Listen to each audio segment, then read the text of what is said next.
Josué é apresentado no texto bíblico como assistente de Moisés, servo de Deus, no qual auxiliava Moisés nas suas atividades como legislador do povo, bem como na sua missão de guiar o povo para a terra prometida. Porém, Josué transcende esse papel ao fazer parte dos espias que foram espiar a terra e, pela sua fé, ser escolhido por Deus junto com Caleb, filho de Jefoné, a herdar a terra prometida. Pois, pela falta de fé do povo que saiu do Egito, eles não conseguiram entrar na terra prometida e na promessa do descanso. Mas Josué, que na época se considerava como Oséias, este pela sua fé conseguiu vencer. E a história de Josué nos traz um ensinamento sobre a fé e a vitória prometida no Senhor, como também a derrota e a acomodação humana. Antes de ser conhecido como Josué, o conquistador da terra prometida, ele era apenas conhecido como Oséias, filho de Num. Oséias nasceu no Egito sob o jugo da escravidão do faraó, assim como todos os homens e mulheres da sua geração, bem como todos antes dele, por um período de mais de 400 anos. Porém, sua história mudou com a chegada de Moisés, o libertador do povo de Israel. Oséias viu sua sorte mudar, observando todos os sinais e prodígios nos quais o Deus de seus pais, Abraão, Isaque e Jacó, realizou para alcançar a libertação do seu povo. Assim, deste modo, quando Deus se apresentou a Moisés como Deus de Abraão, Isaque e Jacó, o Senhor trouxe à memória a história do povo de Israel, pois, ao viverem tanto tempo na escravidão no Egito, eles haviam se esquecido das promessas de Deus, bem como da sua história e dos seus pais. Por isso, Moisés não traz somente a libertação, mas ele traz também a restauração da identidade daquele povo e, bem como as promessas para herdar a terra prometida, promessas que o Senhor fez a Abraão no início do relato bíblico em Gênesis, quando este falou a Abraão que daria toda a terra de herança para ele e sua descendência. E ao testemunhar as 10 pragas do Egito que o Senhor, o Deus Todo-Poderoso, lançou sobre aquela terra, Oséias percebeu a superioridade do Deus de Israel em relação à cultura pagã dos egípcios, bem como sua idolatria em relação ao faraó, pois os egípcios consideravam o faraó como um deus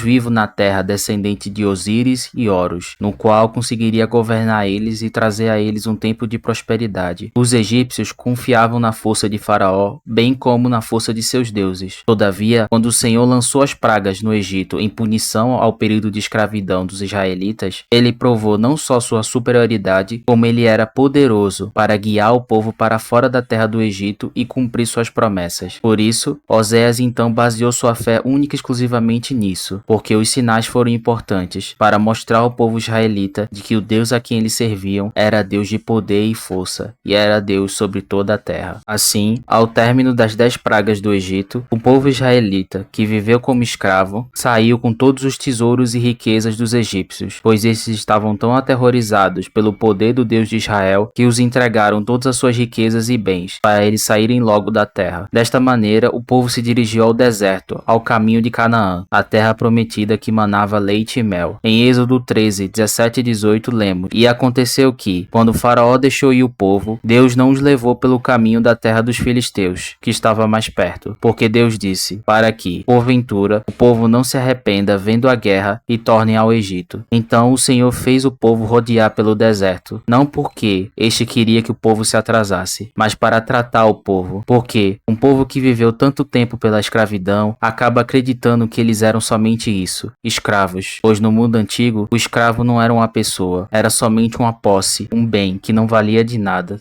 Então, ao dirigir o povo para o deserto, Deus estava testando a fé daquele povo e preparando eles para a posse da terra, porque pela fé eles iriam vencer, pois haviam testemunhado todos os prodígios e sinais que o Senhor havia executado no Egito. E o povo no deserto passou por diversas provações para que fosse tratado pelo Senhor. Dentre estas, a guerra contra os inimigos dos Amalequitas. Em Êxodo 17, do 8 ao 13, diz: Então apareceram os Amalequitas para combaterem contra o povo de Israel em Refidim. Moisés deu instruções a Josué para uma mobilização geral, convocando todos os homens para combater os Amalequitas. Amanhã, disse-lhe Moisés, estarei no cimo do monte com a vara de Deus na minha mão. E Josué e seus homens foram combater o exército de Amaleque, enquanto Moisés, Arão e Hu subiram a colina. Em todo o tempo que Moisés mantinha um braço levantado, Israel prevalecia e avançava sobre seus inimigos. Mas quando punha o braço para baixo para descansar, eram os Amalequitas os mais fortes. Por fim, Moisés tinha os braços de tal forma cansados que já não podia mais mantê-los elevados. Por isso, Arão e Hu fizeram-no sentar numa pedra, e puseram-se cada um um do seu lado, segurando-lhe os braços com firmeza, até o pôr do sol. Desta maneira, Josué e seus homens derrotaram o povo de Amaleque. Aqui podemos perceber um paralelo entre a fé e a comunhão, bem como as obras e a força para vencer as batalhas. Moisés era considerado o homem do relacionamento, no qual Deus falava face a face. Era o embaixador da lei de Deus naquele povo, pois era considerado o homem mais manso que já existiu na terra naquele tempo. E Oséias, este representava a espada de Deus contra seus inimigos, uma demonstração da graça e misericórdia do Senhor para com aquele povo, pois Moisés representava a comunhão e o poder de Deus, mostrando que as batalhas podem ser vencidas somente se, primeiro, botarmos toda a nossa fé e confiança em Deus e no seu agir, pois ele é bom, perfeito e agradável. Porém, sem obras e posicionamento, se não nos posicionarmos para enfrentar os nossos inimigos, não conseguiremos vencer. Por isso, a fé é demonstrada através das obras, e sem obras, a fé é morta. Moisés representava a lei e o julgamento de Deus para com os ímpios. Porém, Oséias representava a graça e misericórdia de Deus para com aquele povo, pois apesar de ter testemunhado tantos milagres e maravilhas, o povo falhou na hora mais derradeira. Assim, em Números 13, relata a chegada do povo de Israel na terra de Canaã, onde Moisés envia 12 espias para espionar a terra e garantir sobre a veracidade das promessas de Deus. Os espias voltam e dizem que a terra é muito boa e manava leite e mel. Todavia, o povo que habitava lá eram como gigantes, e o povo de Israel como gafanhotos perto deles. Deste modo, a congregação inteira chorou, pois não acreditavam que poderiam vencer aqueles inimigos. Por isso clamaram contra Deus, Moisés e Arão, dizendo que vocês nos tiraram da terra do Egito somente para nos fazer morrer nesta terra onde o povo é como gigante e nós somos como gafanhotos. Porém, Oséias, filho de Num, e Calebe, filho de Jefoné, que faziam parte dos espias, se posicionaram em fé diante da congregação, pois eles disseram que o mesmo Deus que havia os tirado da terra do Egito com mão poderosa poderia também fazer com que eles tomassem aquela terra. Porém, o povo não acreditou neles e se havia preparado para matá-los por conta disso. Todavia, o Senhor interferiu e não permitiu que houvesse derramamento de sangue. Desta forma, o Senhor, no seu juízo, declarou que toda geração que havia saído da terra do Egito não herdaria a terra prometida, mas andaria em círculos no deserto durante 40 anos. Porém, Oséias, filho de Num, e Calebe, filho de Jefoné, que se posicionaram em fé no Senhor, baseando sua identidade e confiança naquele que os chamou, ao invés de em si mesmos, herdariam a terra prometida. Deste modo, o nome de Oséias foi traduzido agora e mudado para Josué, que significa, do hebraico, o Senhor salva, ou Deus salva, e, se o nome de Josué for traduzido para o latim, significa Jesus. Ou seja, assim como Oséias se tornou Josué pela sua fé e venceu os inimigos do povo de Deus, Jesus, através da sua obra redentora da cruz, venceu os inimigos que escravizavam a humanidade, o pecado, o ódio, a ira, a malignidade. Deste modo, se crermos em Cristo como nosso Senhor e Salvador e agimos em fé nas suas promessas, sabendo que Ele morreu na cruz do Calvário por nós, seu sangue nos purifica dos nossos pecados, restaura nossa natureza corrupta, e Ele foi assento aos céus e agora está sentado à direita do Deus Pai, o Todo-Poderoso, poderoso bastante para nos guiar para uma vida melhor de alegria, bondade e amor. Assim venceremos os nossos inimigos e descansaremos na terra de paz que o Senhor Jesus reinará.